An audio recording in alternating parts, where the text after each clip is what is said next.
Et bonjour tout le monde, on est reparti pour une nouvelle journée. Il fait toujours aussi moche ici, c'est fou. Et comme toute bonne journée qui se respecte, on commence avec le petit déj comme d'habitude. Je suis passé à une boulangerie. Ça a l'air absolument incroyable. Le cadre est pas dégueu non plus. Je suis au bord à l'embouchure du lac de Kotor. Donc là-bas il y a la mer juste au fond. Et donc là je vais longer tout là pour arriver jusqu'à Kotor, donc une petite ville du Monténégro. Parce que du coup ça y est, oui, j'ai passé la frontière ce matin. Je suis arrivé au Monténégro. Donc je suis en train de me balader et j'avais repéré cette petite boulangerie hier soir, j'avais regardé sur Maps où je pouvais prendre mon petit déj, vu que j'avais pas mangé hier soir. Et j'avais vu celle-là qui était hyper bien notée. C'est au fond d'une arrière-cour, tu montes quelques marches, le truc ne paye pas de mine. Et à l'intérieur, la meuf était dévalisée. Il lui restait ce truc-là là, à l'orange et l'autre prune. Je fais bah ouais, par carte. Elle me fait ah non, je prends pas la carte et tout. Et elle me fait mais tu repasseras plus tard, tu me paieras. Je dis bah non, je me casse, je ne pourrai pas repasser plus tard. Elle fait non mais c'est bon, ça passe et tout. Je commence à me l'emballer et là je regarde dans mes poches et j'avais encore 2 € qui traînaient. Et donc du coup je fais ah c'est bon, j'ai du cash. Et elle me fait ouais, 2,50 €. Donc du coup, non j'ai retrouvé 3 €. Donc du coup je lui donne 3 € et elle me prend ma pièce de 1 €, elle me fait 2 €, c'est bon. Donc trop gentille, trop mignonne. Donc voilà, je vais déguster ça. Ça a l'air absolument incroyable. Enfin vraiment, je vous le remonte. Parce que vraiment, c'est magnifique. Donc voilà, et puis on est parti pour se balader aujourd'hui.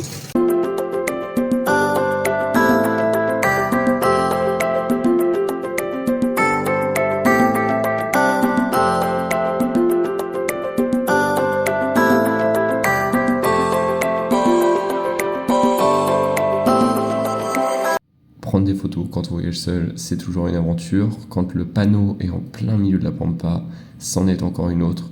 Du coup là je me retrouve en mode Pékin Express à demander des inconnus de me prendre en photo, mais ça a marché.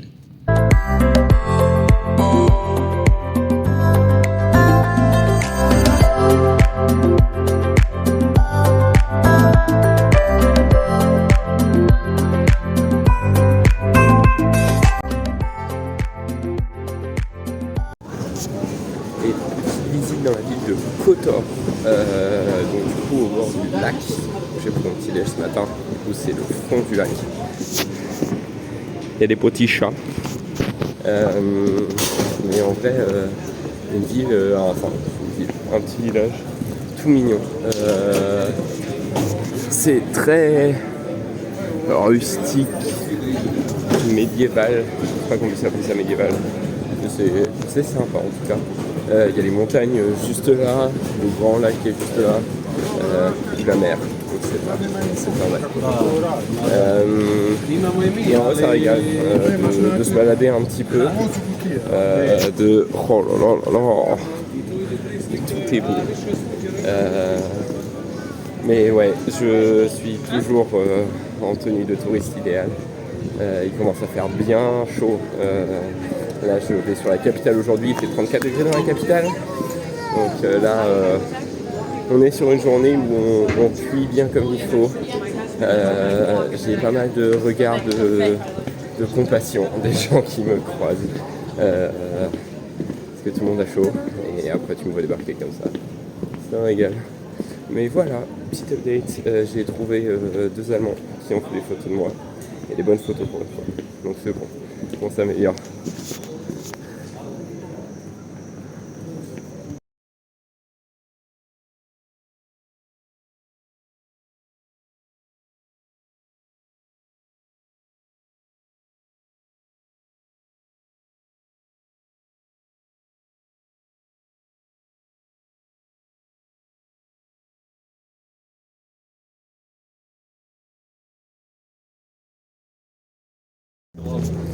L'aventure continue aujourd'hui. Je suis rendu à Budva, sur la côte. C'est la dernière fois que je vois l'eau. Je m'apprête à reprendre la route pour aller là-haut. Genre, je sais pas si ça se voit, genre là où ça fait le petit triangle, c'est la route. Juste au-dessus, il y a des gros feux de forêt. Donc on va bien voir. La route est encore ouverte, donc on verra bien. Je vais voir un Canadair passer. Je vais descendre dessus. Donc je vais monter là-haut, on verra bien ce que ça va donner. Je crève de chaud. Il fait... Je sais pas si on entend. Voilà. Là il fait encore 29 degrés, mais à la capitale, où je m'apprête à aller, je vais arriver, il fera 32, cet après-midi il fait 34. Donc là on est parti pour avoir bien chaud. Je crève déjà, mon t-shirt est trempé. La belle vie.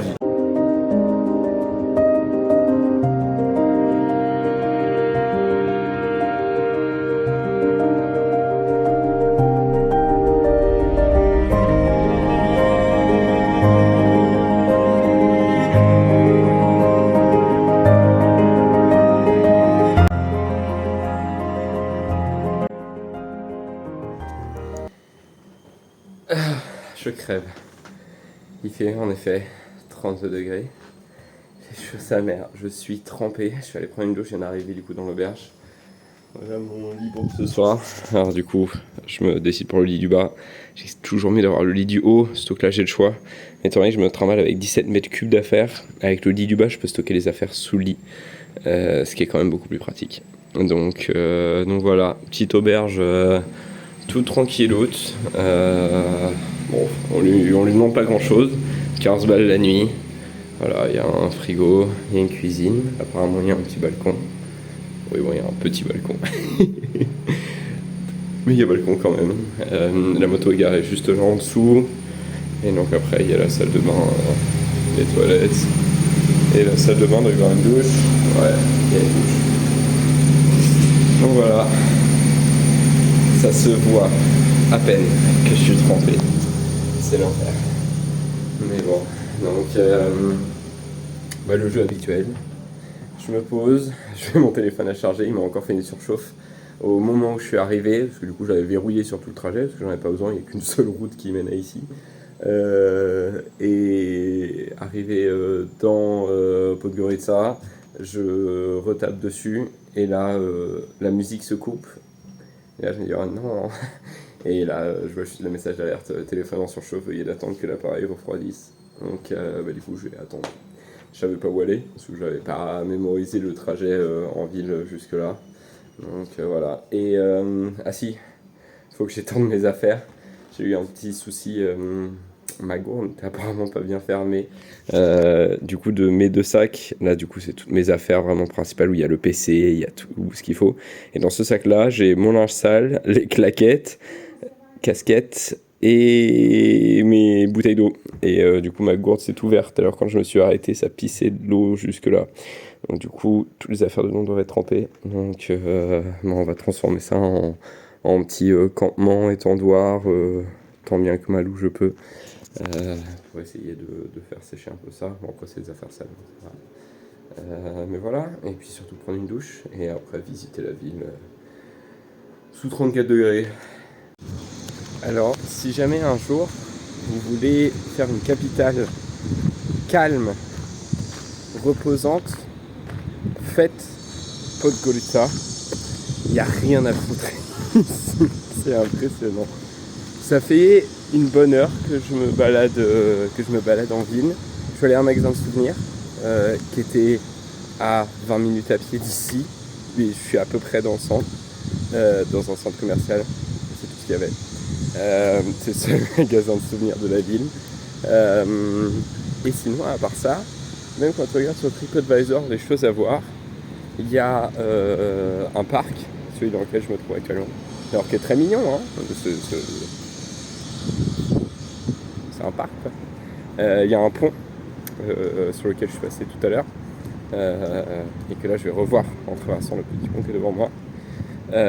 Et après, ils disent de partir autour de la ville. Je vois là des panneaux d'information. Alors si, il y a ça, du coup, que je vais essayer de trouver. Mais voilà, grosso modo, dans les choses qu'ils disent de faire, c'est un pont, une tour quelque part en ville. Alors ça, du coup, c'est dans un parc. Et après, se barrer, sortir de la ville, Bon, voilà, c'est très calme. Je pense qu'il y a à tout péter sur toute la ville 30 touristes. C'est impressionnant. Il n'y a personne dans les rues. C'est-à-dire que je me balade dans les rues et il n'y a rien. Ouais, c'est reposant. C'est bien. Donc là, il y a le petit fleuve qui passe là en dessous. Donc du coup, je vais descendre. Je vais aller me mettre au bord du fleuve. Ce sera... Bon, après, l'eau est sublime, magnifique. Voilà, ça fait une belle occupation. Donc si jamais vous cherchiez une capitale reposante où il ne se passe rien, je vous conseille la capitale du Monténégro.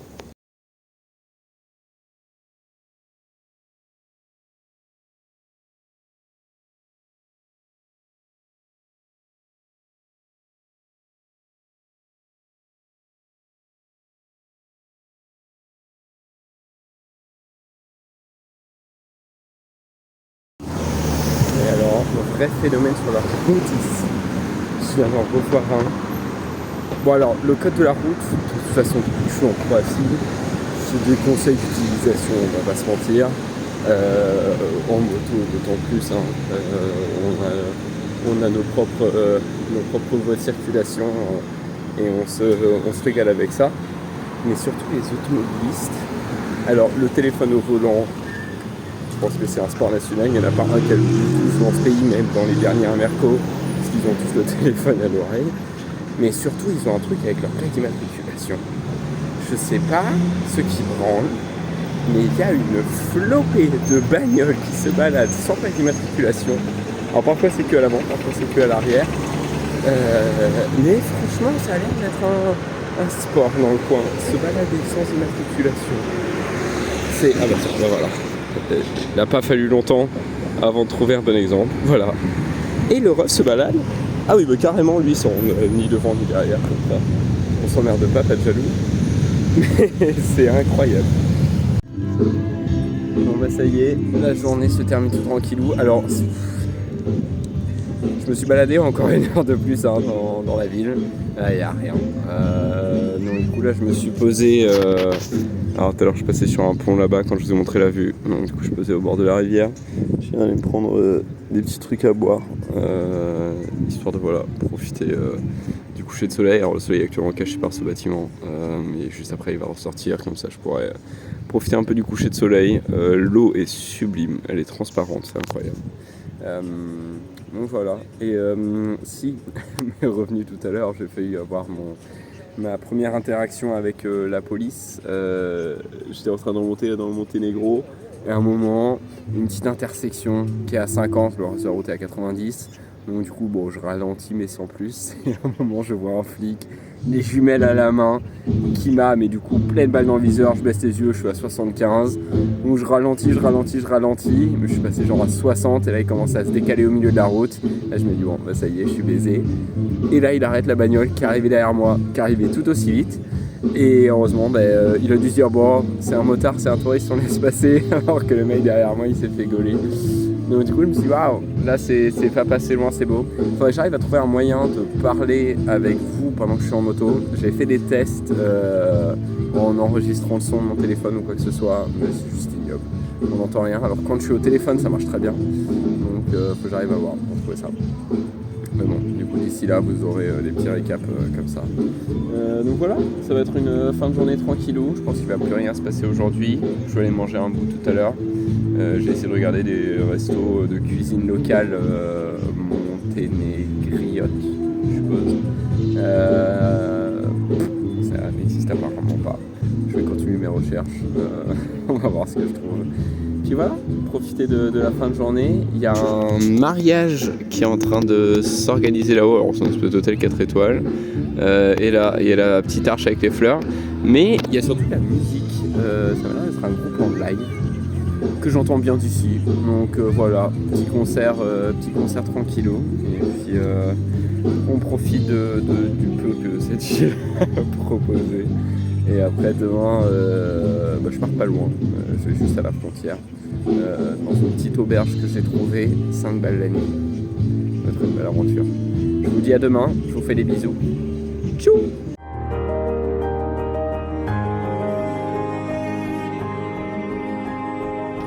Alors c'était un presque clap de fin. Je suis ressorti manger. Je me suis régalé. C'était un resto traditionnel. Je suis très mal cherché. Mais un bon resto traditionnel. Boisson, plat incroyable et dessert. J'en ai pour même pas 20 balles. Sublime. J'ai très mal cadré la fin de cette vidéo, ce qui fait qu'on voyait que la moitié de mon visage. Et j'ai beaucoup parlé pour ne rien dire. Alors, je pense que c'est un peu là le motif de toute cette vidéo et le but de cette chaîne de toute façon. Mais bon, là, on n'allait pas exagérer. Donc je vous laisse sur cette magnifique photo prise par les seuls touristes que j'ai réussi à trouver dans ce bled. Un quart de touristes asiatiques, dont la moitié du quart est sur la photo d'ailleurs. C'est sublime. Je vous fais tous des bisous et je vous dis à demain.